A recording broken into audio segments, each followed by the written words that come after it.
Hi friends, welcome back to my channel tech with Prem in Kannada.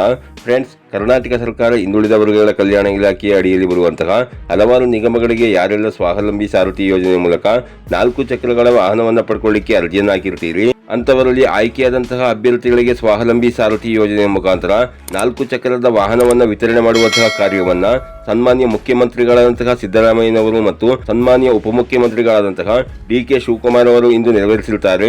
ಯಾರೆಲ್ಲ ಹಿಂದುಳಿದ ವರ್ಗಕ್ಕೆ ಸೇರಿದಂತಹ ಸಾರ್ವಜನಿಕರು ಈ ಒಂದು ಸ್ವಾವಲಂಬಿ ಸಾರಥಿ ಯೋಜನೆಯ ವಾಹನ ವಿತರಣಾ ಕಾರ್ಯಕ್ರಮಕ್ಕೆ ಹೋಗಿದ್ದೀರಿ ಅಂತವರಲ್ಲಿ ಯಾರಾದರೂ ವಾಹನವನ್ನು ನೀವು ಪಡ್ಕೊಂಡಿದ್ದಲ್ಲಿ ಅಂತವರು ಈ ವಿಡಿಯೋದ ಕಮೆಂಟ್ ಬಾಕ್ಸ್ ನಲ್ಲಿ ಕಮೆಂಟ್ ಮಾಡಿ ನೀವು ತಿಳಿಸಬಹುದಾಗಿರುತ್ತೆ ಫ್ರೆಂಡ್ಸ್. ಹಾಗೇನೆ ಯಾರೆಲ್ಲ ಈಗಾಗಲೇ ಸ್ವಾವಲಂಬಿ ಸಾರಥಿ ಯೋಜನೆಯ ಮುಖಾಂತರ 4 ಚಕ್ರದ ವಾಹನವನ್ನು ಪಡ್ಕೊಳ್ಳಿಕ್ಕೆ ಅರ್ಜಿಯನ್ನು ಹಾಕಿದ್ದೀರಿ ಅಂತವರ ಅರ್ಜಿಗಳನ್ನು ಸದ್ಯದಲ್ಲಿಯೇ ವೆರಿಫಿಕೇಶನ್ ಮಾಡಿ ಅಭ್ಯರ್ಥಿಗಳನ್ನ ಆಯ್ಕೆ ಮಾಡಲಾಗುತ್ತೆ ಎನ್ನುವ ಒಂದು ಮಾಹಿತಿಯನ್ನು ಸಹ ಅವರು ಕೊಟ್ಟಿರ್ತಾರೆ ಫ್ರೆಂಡ್ಸ್. ಹಾಗೇನೆ ಹಿಂದುಳಿದ ವರ್ಗಕ್ಕೆ ಸೇರಿದಂತಹ ಸಾರ್ವಜನಿಕರು ಯಾರ್ಯಾರು ಈ ಒಂದು ಸ್ವಾವಲಂಬಿ ಸಾರಥಿ ಯೋಜನೆ ಮುಖಾಂತರ 4 ಚಕ್ರದ ವಾಹನವನ್ನು ಪಡ್ಕೊಳ್ಳಿಕ್ಕೆ ಅರ್ಜಿ ಹಾಕಿದ್ದೀರಿ ಅಂತವರು ನಿಮ್ಮ ಅರ್ಜಿ ವೆರಿಫಿಕೇಶನ್ ಆಗಿ ಅಪ್ರೂವಲ್ ಆಗಿದೆಯೋ ಇಲ್ಲೋ ಅನ್ನೋದನ್ನ ನೀವು ಯಾವ ರೀತಿಯಾಗಿ ನಿಮ್ಮ ಮೊಬೈಲ್ ಮುಖಾಂತರ ಚೆಕ್ ಮಾಡ್ಕೊಬೇಕು ಅನ್ನುವ ಮಾಹಿತಿ ನಿಮಗೆ ಗೊತ್ತಿಲ್ಲ ಅಂತಂದ್ರೆ ನಾವು ನಮ್ಮ ಚಾನೆಲ್ ನಲ್ಲಿ ಈ ಒಂದು ಅಪ್ಲಿಕೇಶನ್ ಸ್ಟೇಟಸ್ ಚೆಕ್ ಮಾಡುವಂತಹ ವಿಡಿಯೋವನ್ನು ಮಾಡಿ ಅಪ್ಲೋಡ್ ಮಾಡ್ತೇವೆ.